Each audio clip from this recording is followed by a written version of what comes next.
तो नमस्कार दोस्तों, मार्केट काफी वोलेटाइल है और ऐसा मार्केट में कभी देखने को मिल रहा है कि 1000 पॉइंट अप हो जाता है, 1000 पॉइंट डाउन हो जाता है।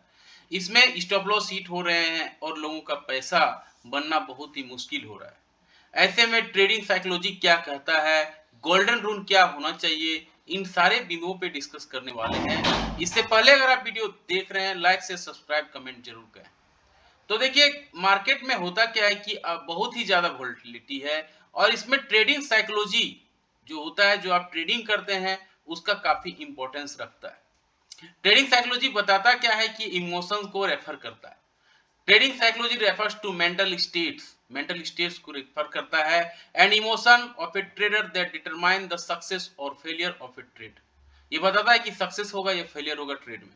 It represents the aspects of traders' behavior and characteristics that influence the action they take when trading securities. जब ट्रेडिंग करता है तो उसमें क्या क्या खामियां हैं, क्या क्या उसमें सावधानियां हैं, वो बरतनी चाहिए, ये ट्रेडिंग साइकोलॉजी बताती है।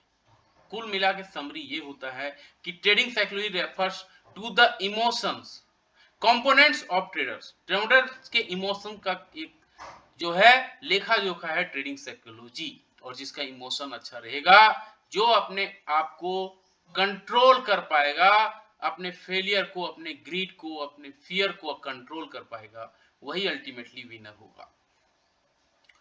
It associate with specific emotion and behaviours such as fear and greed among traders.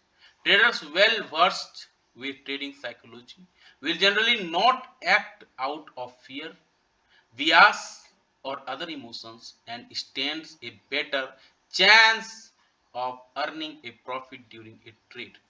तो एक ट्रेडर को होना क्या चाहिए, साइकोलॉजी को कंट्रोल रखना चाहिए, उसे फियर में एक्ट नहीं करना चाहिए, ग्रीड में एक्ट नहीं करना चाहिए, इमोशन में कंट्रोल रखना चाहिए, तभी अपना जो प्रॉफिट है वो प्रॉफिटेबल ट्रेड कर पाए।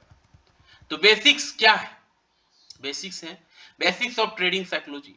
Trading psychology is different for each other. Each trader का अलग अलग, हर एक का अलग साइकोलॉजी होता है। जाहिर सी बात है, कोई अमीर होगा तो उसकी कैपेसिटी होगी ज्यादा रिस्क लेने का, लेकिन जाहिर सी बात है कोई अगर गरीब है और किसी का लिमिटेड सोर्स ऑफ इनकम है, लिमिटेड पैसा है, और अगर वो ट्रेड कर रहा है तो उससे ज्यादा जोखिम है उसे मार्केट में टिके रहने में। And it is influenced by traders' emotions and basis. The two main emotions that are likely to impact the success or failure of a trade are greed or fear. एक greed है, एक fear है, एक लोभ है, एक लालच है, एक डर है। Greed is defined as excessive desire for profit that could affect the rationality and judgment of a trader.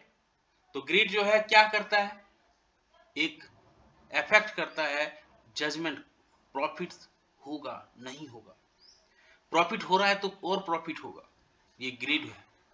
और अगर लॉस हो रहा है, हम थोड़ा सा और लॉस सह लेते हैं, यहाँ पर भी ग्रीड होता है, फियर होता है कि हमें लॉस हो जाएगा। ए ग्रीड इंस्पायर्ड ट्रेड में involve buying stocks of untested companies because they are on the rise or buying shares of a company without understanding the underlying investment.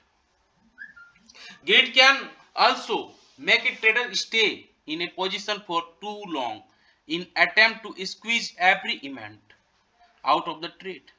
तो बहुत लंबा समय तक ग्रीड में लोग होल्ड करके रखते हैं।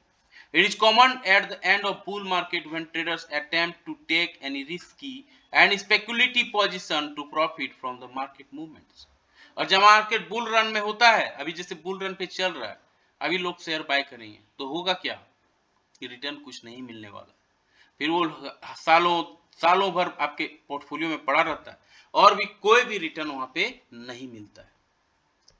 तो अफेक्ट कैसे करते हैं bias? How bias affect trading? Bias is defined as predetermined disposition of one position over another.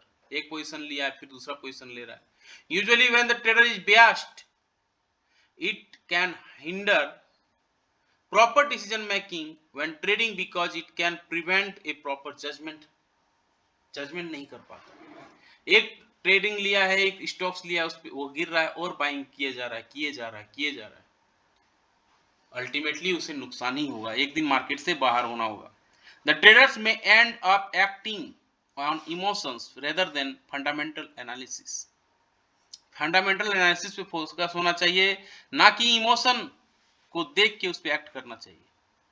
A trader is likely to trade an asset or currency they have experienced success with in a past or avoid an asset with a history of loss. So understanding such bias can help traders overcome them and act the calculative mindset. पहला क्या है? Negative bias. Negative bias makes a trader more inclined to the negative side of trader instead of consider both the positive and negative side of trade. Gamblers fallacy. कभी कभी होता है क्या, negativity होती है, हमें कुछ नहीं मिलने वाला, चलो हटो यहाँ से निकलो. गैम्बलर की चलो आज कर ही लेते हैं. गैम्बलर है वो, खेल रहा है. Statue Q Beas. When traders the all trades are or strategies will continue. पुराना चीज ही सब कुछ सही है, जिस तरह से चल रहा है चलने दो. The danger of such assumption is that the trader does not explore new opportunities. और नए अपॉर्चुनिटी को छोड़ना, ढूंढना बंद कर देते हैं, जबकि पुराने अपॉर्चुनिटी खत्म हो गए, पुरानी चीज खत्म हो गई है. Improving trading psychology. तो ट्रेडिंग साइकोलॉजी को इंप्रूव करना होगा. Identify personality trades, creating a trading plan, conduct research. इस तरह से काम आपको करना होगा, तभी मार्केट में आप पैसा कमा सकते हैं, तभी कॉन्फिडेंस मार्केट में आ सकता है. फटाफट ट्रेडिंग रूल्स को बात कर लेते हैं. क्या गोल्डन रूल होनी चाहिए मार्केट में? क्या गोल्डन रूल होना चाहिए? पहला तो आप एक 7 डे का चैलेंज लीजिए कि हम मार्केट में हमेशा लॉस नहीं करेंगे, प्रॉफिट में ही निकलेंगे, एटलीस्ट लॉस नहीं करेंगे. ये 7 डेज का एक चैलेंज लीजिए और पहला रूल फॉलो करिए. Follow your return trading plan. एक ट्रेडिंग प्लान को राइट करिए, कहीं लिखिए, एक डायरी बनाइए. Keep learning on daily basis. Daily basis पे उसको सीखिए, क्या हो रहा है क्या नहीं हो रहा है. Don't let losses compound. Loss पे ये मत करिए कि हमको उसको जो लॉसेज हुआ है उसे कवर आज ही कर लेना है और इसमें आपका नुकसान ही होगा.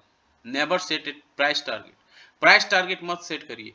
जब प्रॉफिट हो रहा है उसको चेस करिए. मान लीजिए 100 रुपया का आप लिए हैं कोई शेयर, 120 हो गया, आप स्टॉप लॉस 110 लगाइए, फिर वो 130 हुआ, फिर स्टॉप लॉस आप 120 लगाइए.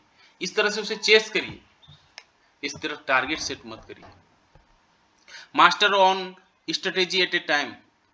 एक स्ट्रेटेजी पे आप फोकस करिए, उसमें मास्टरी हासिल करिए. Listen to the charts. Chart को समझिए, चार्ट क्या बोल रहा है और उस तरह से आप ट्रेड करिए. Don't make excuses. I have no pity. Excuses मत बनाइए. जो फंडामेंटल है, जो ट्रेडिंग पैटर्न बन रहा है, उस हिसाब से काम करिए. Stop the analysis paralysis. हमेशा एनालिसिस को देखते रहिए कि कहाँ पे सही हो रहा है, कहाँ गलत हो रहा है. Walk away from the computer. एक बार प्रॉफिट हो गया, आप लेके निकल जाइए, छोड़ दीजिए. कंप्यूटर को मत देखिए, मोबाइल को मत देखिए, नहीं तो फिर आपको खींच लेगा. ये ट्रेडिंग साइकोलॉजी है और फिर आपको जो पैसा आया था वो सब चला जाएगा, हो सकता है उससे ज्यादा चला जाएगा. Be an above average trader. एक अबव एवरेज ट्रेडर बनिए. ज्यादा स्मार्ट मत बनिए, ज्यादा रिस्क मत लीजिए, अबव ट्रेडर के हिसाब से काम करिए. पैसा आपका है, संभाल के चलने से ही फायदा होगा. कैसा लगा जानकारी? लाइक से सब्सक्राइब कमेंट करके जरूर बताएं. मिलते हैं किसी और एक वीडियो पे, तब तक के लिए जय हिंद, वंदे मातरम.